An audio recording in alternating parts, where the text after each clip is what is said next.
What I'm going to do, I'm going to share my screen because I like to share screens. I'm going to share my screen. All right. Give me a second. I'm going to share my screen. Share my screen, ladies and gentlemen. I'm also going to share something here. I'm going to share this here. Boom. First aid. Okay. The first aid, this lung cancer, like anything else, just so you know, I have my chat box open. Every system, for the most part, has some cancer involved. Typically, when you read this information, it covers for the most. Obviously, mnemonics like this are very beneficial, so you use them and learn them.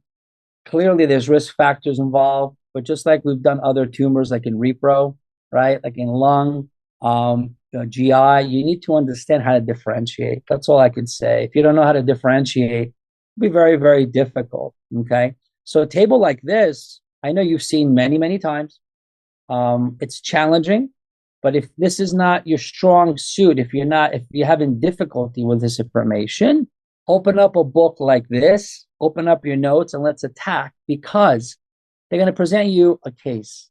Look, small cell versus non-small cell. Some are central, some are peripheral. Some are central, some are peripheral. Some are both. That's good to know, right? So they're going to give you smoker versus non-smoker. They're going to tell you location, maybe. They're going to present to you some symptoms, right? They might throw some markers at you, some mutations. So, guys, you got to know it.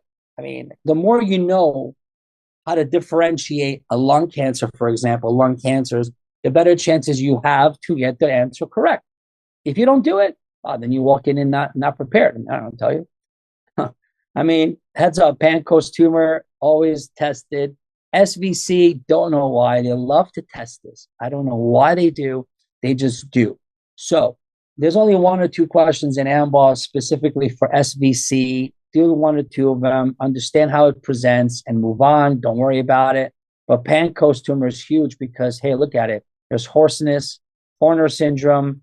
Many things are affiliated here. They love to play the game, much actually, on the exam, because they could present a case with Horner's, and then they could throw in about stellate ganglion. So review it once or twice, answer a couple questions, and move on. But we're going to focus today on a couple of questions dealing with lung cancers and obviously some microbiome, because microbiology is everywhere. That's why I hope you guys understand the systems that we do each day. When you take notes on it and you answer the list of questions that I provide for you, think of it this way. I'm giving an idea of what you have to focus on. Now, when you get to respiratory, you might take 2 days, 4 days, 5 days, either use AMBOSS, online med ed, boards and beyond, boot camp, whatever you want. But remember, if it's not a strong topic for yours, please don't go shortcut. You might have to go back a step and watch all the videos in the video series. You might have to open up a couple books, because guys, you need to know it. If you're going to jump 10 steps ahead, you're going to realize, hey, the foundation is not strong. And then under stressful events, you might start seeing many questions wrong. Basically, bottom line, if you see that you're getting a lot of questions wrong in a system and its content, that's a good sign to put the brakes on and go back and start reviewing a lot of stuff. All right.